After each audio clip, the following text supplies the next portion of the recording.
la gang. La cloche ne sonne pas sur la rue Biron, pourtant les élèves se rendent assidûment en classe 2 fois par jour. On a les Morins, on a les Desauniers, et on a les Girards. David Morin est enseignant dans une école secondaire de Trois-Rivières. Il a dû se résigner à enseigner virtuellement à ses élèves. Mais le traditionnel cours magistral lui manquait. Il enseigne donc parallèlement dans ce garage prêté par des voisins, dans lequel il a aménagé une véritable classe pour les enfants de sa rue. Si c'était pas de la passion, on ferait pas ça. C'est vraiment par passion, là. On retrouve derrière ces pupitres improvisés 7 élèves de tous les niveaux, de la 3e année du primaire jusqu'à la 1re année du secondaire. Good afternoon. Cet après-midi, nous assistons au cours d'anglais. Qu'est-ce que ça veut dire, donc, good afternoon? Olivier? Bon matin. Non, c'est good morning, bon matin.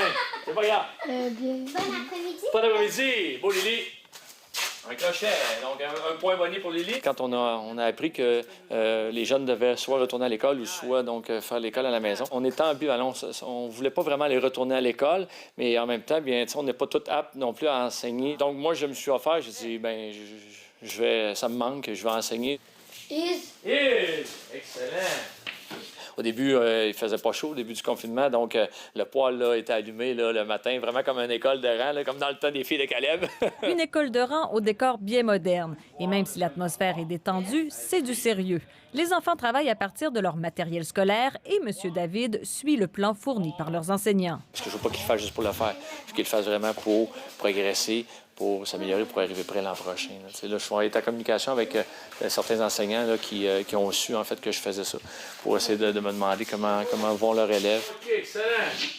On poursuit. J'ai aucun doute au fait qu'ils vont être prêts, puis même, je vous dirais, ils vont être peut-être même à certains endroits en avance. Pour les parents, l'école du garage a permis de chasser bien des soucis. Moi, en tant que parent, je trouve ça difficile d'enseigner à mon enfant qui est en 6e année parce que c'est très loin en arrière. Fait que là, d'avoir une aide comme ça, je trouve ça génial. Pour les enfants, c'est une source de motivation. C'est toute la gang de rue qui vient dans notre garage. Puis c'est le fun parce que le monsieur David, il n'était pas obligé de faire ça. On apprend beaucoup de choses.